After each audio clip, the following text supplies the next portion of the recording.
Okay, Keith, got all your parts in from Extreme Automatics. So what I'm going to do here is kind of perform an unboxing, and so that you can see the parts as they come out of the box just as I see them.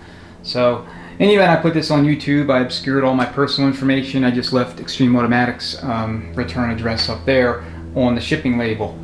So whenever I get a package in like this from any supplier, especially if it contains heavy parts, like this is going to have their BRC valve body in it, their super pump, their billet overdrive planetary carrier, an overdrive piston that I had them machined, along with billet forward and direct clutch aluminum pistons. And this is all for 204R for anybody else watching. Anytime I get a package in like this, first thing I want to do is just scrutinize the box, make sure it's not damaged in any way. As you can see, you have kind of a large stain here. EA does dyno test their valve body, so I imagine this is either dyno fluid, transmission fluid, or something of the like. But the box itself's largely undamaged, so I checked the bottom as well. It's good to go. And then the other thing I like to do is pick the box up and see if when I jostle it around a little bit, if I can hear or feel parts, kind of banging into each other. Every once in a while that happens, and sometimes that results in damaged parts, damaged while in transit, and that's obviously no good. But in the case of this box, I mean, it feels like there's just one solid item in there that's roughly the size of the box, or maybe a little smaller.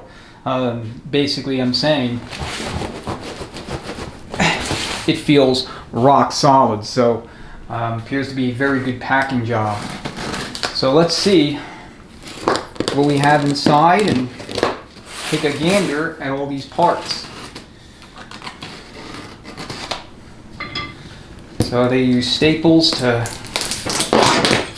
further secure it from coming undone or open during transit. I mean, the main thing that I like to see is a well-packed box, because as we know, shipping companies, guys working on the docks, loading trucks, the warehouses, I mean, they're not the most gentle on, when it comes to handling packages. And I mean, people have told me they used to work in these places that they will literally throw boxes from one conveyor belt to the next, without a second thought. All right, so here's the Extreme Auto address info. Again, if anybody's curious, they're out of Ohio. I think they're near Cincinnati, and they specialize in 204Rs and other GM transmissions. Alright, so everything is nicely bubble wrapped. So here's the overdrive piston that I had them machined.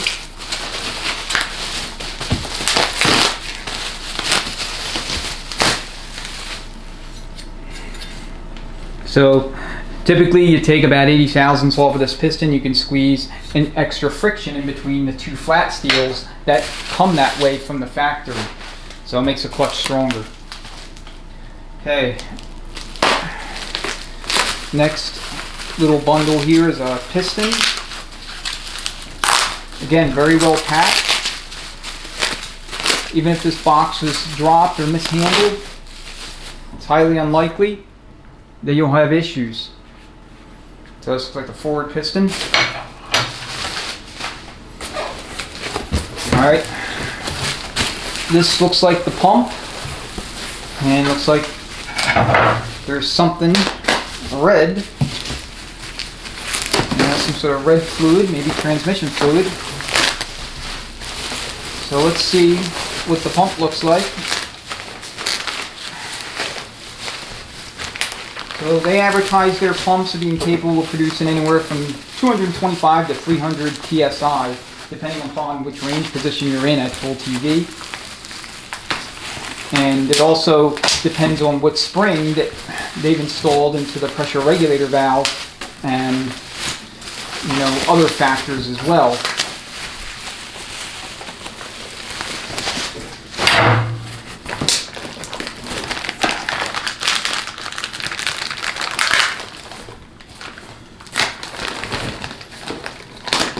So very well packed so far.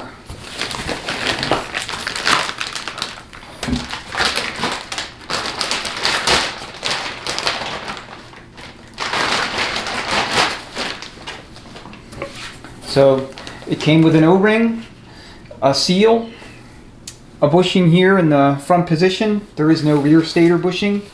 So this is a hardened Sonex stator shaft. Looks like they sandblasted or bead blasted the front of the pump body. And then they have an upgraded pressure regulator valve spring, and the boost and reverse boost valve are supposed to be Sonex O-ringed. They also include a proprietary pressure relief spring here at this location. So it allows the pump to run a little bit higher pressures without that spring activating, so to speak.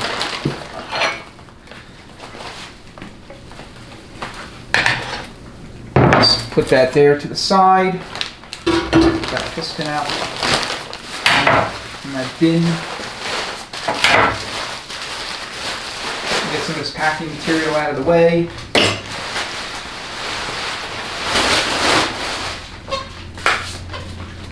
Alright, so this is what's left. I'm guessing this is the Billet overdrive planetary carrier.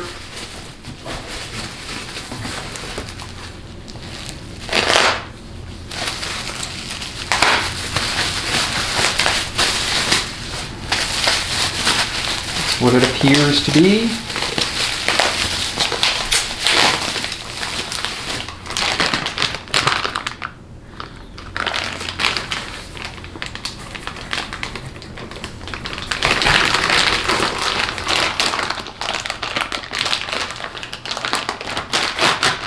Right, get it out of the baggie. Looks like they put a new bushing in there. So basically there's a billet base plate and structure.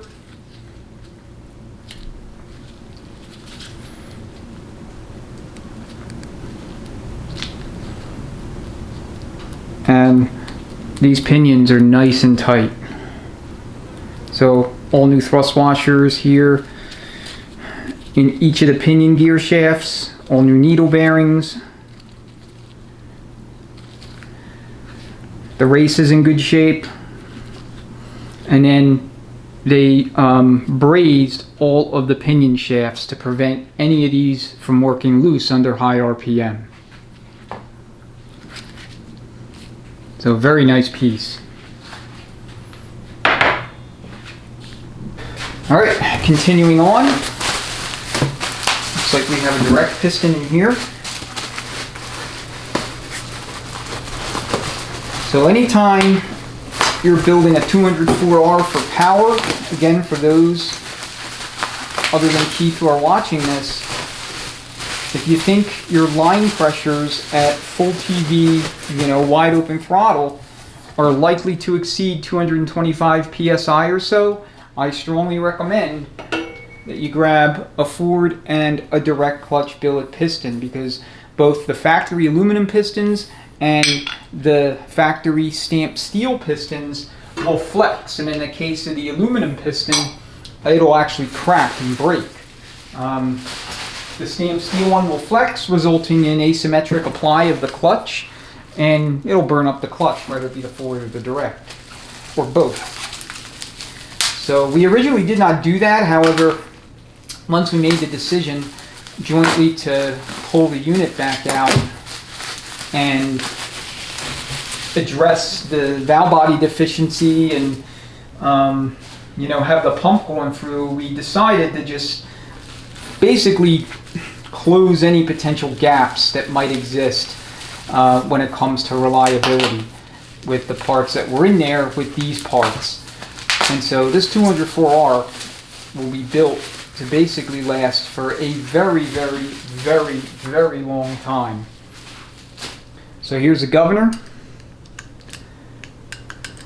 So the assumption here is that they modified this governor to achieve the kind of shifts that Keith was looking for. So Part throttle, mild mannered, first to second 15 to 20, second to third, 20, 25-ish, maybe 20, 30, 25 to 30, excuse me, and then like fourth gear, 35 to 40-ish.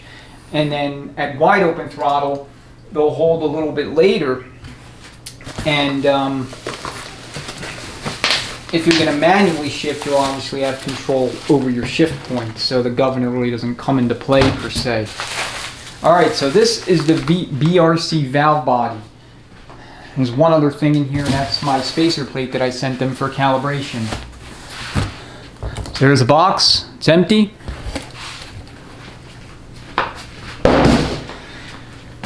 Alright, so let's take a look at the valve body. So we had tried two different valve bodies that I had set up in this transmission, and neither one of them yielded favorable results upon pressure testing. So Keith has set up his TV cable, geometry, and tension and all that correctly.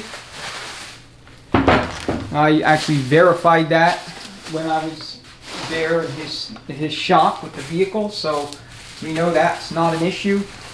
Tried two different valve bodies. The first valve body, the TV valve kept sticking, so it was either giving us ridiculously wide open throttle-like pressures at idle at minimum TV, minimum throttle valve extension, which is no good. We're talking like 150 to 200 psi. It was literally just idling. And then we would unstick it, and it would give us like 60 psi, and you get basically no line rise. The second valve body we tried, there was a little bit more normalized behavior, except that when we got to manual 2 and low, the pressures were no different. In manual 2 and low in these transmissions, you should have a minimum of something like 180 to 220 psi in largely non-modified transmission. In a transmission like this, you should be like, minimum 225 or like 250, and then maybe 275 wide open throttle. I mean, whatever your pressures are at idle in manual 2 and low, minimum TV, per Chris and Steve at Extreme, that is basically what the pump and valve body combination that you've installed is capable of making. So I'm not going to do a thing to these valve bodies or pump assemblies. That would be messing with Chris and Steve's work. I'm not going to do that. So we are going to bolt them on as is.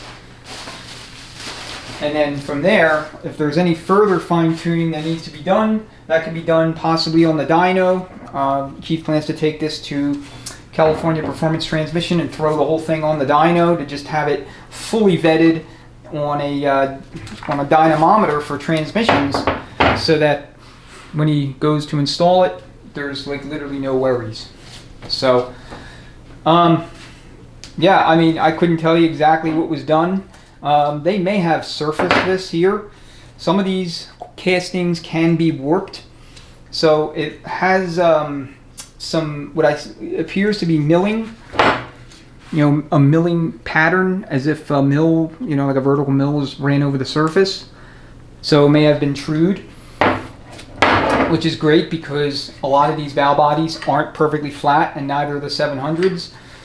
So if you're having problems either with oddities and shifting, little flare shifts or bumpy shifts, or you're getting line pressure readings that just don't make any sense, it could possibly be due to cross leaks between the valve body, the gasket, the spacer plate, the other gasket, and the case, because the valve bodies warp. And there's tiny, tiny little sections of worm track that are not actually sealing perfectly onto the gasket. The valve body, the case gasket, or excuse me, the valve body, the spacer plate gasket.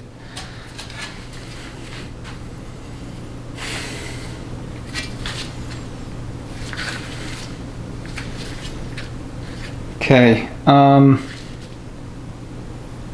I don't think they modified this plate at all. I could be wrong, but the orifice sizes look the same to me as they were when they left here. So, I mean, that's an easy fix.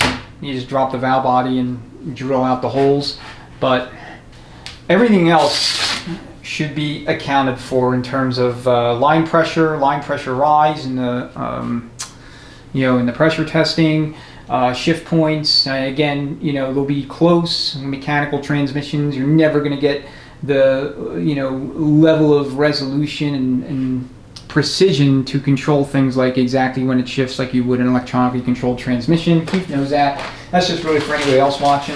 It's just never going to happen, especially with these. These are very, very difficult to truly get calibrated so that they shift as expected when it comes to high performance applications. Daily drivers, it's no big deal. By performance, it's a little bit of a different beast.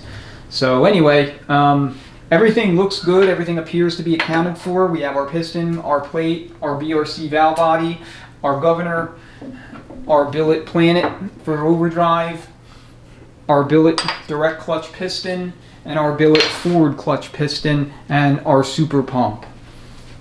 Alright, if you have any questions or comments, go ahead and leave them below. Otherwise, thanks so much for watching. Keith will be going back together with this either this week or next, and I will keep you posted. Alright, thanks again, everyone.